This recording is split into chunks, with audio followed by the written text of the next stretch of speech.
Bonjour à tous et bienvenue sur la chaîne Meilleur Jeu, j'espère que vous êtes en pleine forme.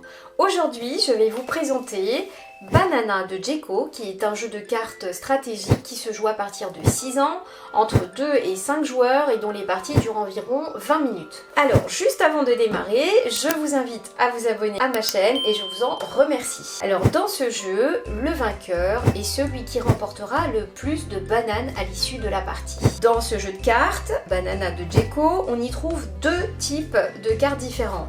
Des cartes singes, comme ici, qui ont 3 positions différentes, et des cartes bananes avec 1, 2 ou 3 bananes. Donc voilà les deux types de cartes, et le principe est d'aligner les cartes en forme de croix comme vous le voyez ici, et dès qu'on arrive à aligner 3 singes qui ont 3 postures différentes, donc ici il y en a 1, 2 en verticale, si on arrive, voilà, si on met le troisième singe de cette posture-là, il y a donc bien 3 singes différents, donc on remporte toute cette ligne, y compris les cartes bananes qui sont derrière. Et c'est comme ça en fait qu'on comptabilise à l'issue de la partie nos bananes. Bien sûr, c'est soit en alignement vertical ou en horizontal. Et il faut qu'il y ait toujours des cartes, que les 5 emplacements soient remplis pour pouvoir récupérer une ligne horizontale ou verticale. Autrement dit, si par exemple il y avait les 3 singes alignés ici, mais qu'il manque une place et que l'emplacement est vide, on ne peut pas récupérer la carte, d'accord?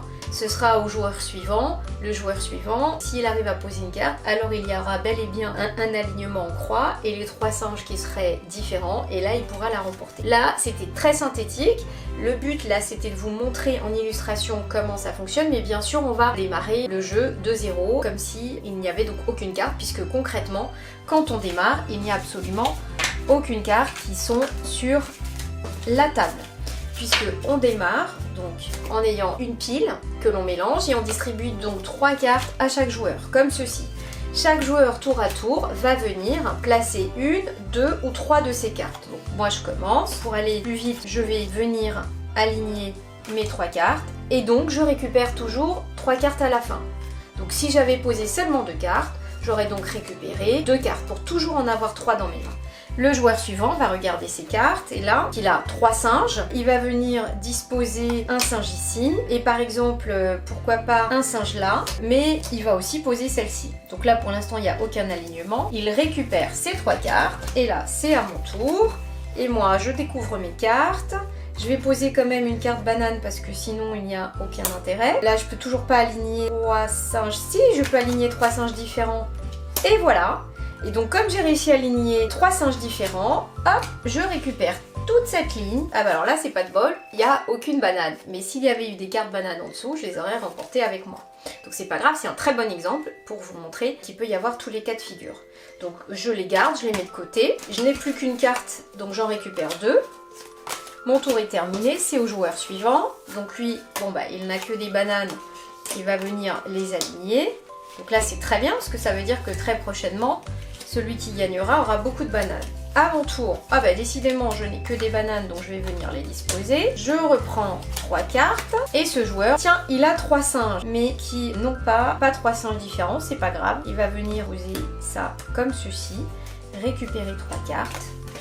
Et moi à mon tour, je croise les doigts et oui, et j'ai bien un singe ici différent des 2 autres et super, j'ai donc un alignement de 3 singes et je vais récupérer toute cette pile et dedans il y a des bananes. Voilà, donc le jeu se déroule ainsi jusqu'à ce qu'il n'y ait plus de cartes dans la pioche et donc à la fin du jeu on comptabilise son nombre de bananes et c'est celui qui en a le plus qui a remporté la partie. Voilà, donc c'est tactique, stratégique parce que il faut d'abord réfléchir, est-ce qu'on pose 1, 2 ou 3 cartes, à quel endroit on les dispose, toujours préparer le coup d'après.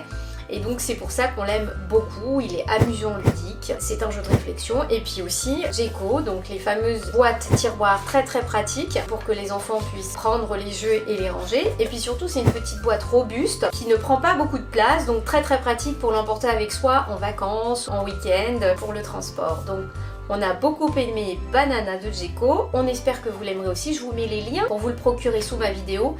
Merci de liker si vous avez aimé cette présentation et je vous dis à très bientôt.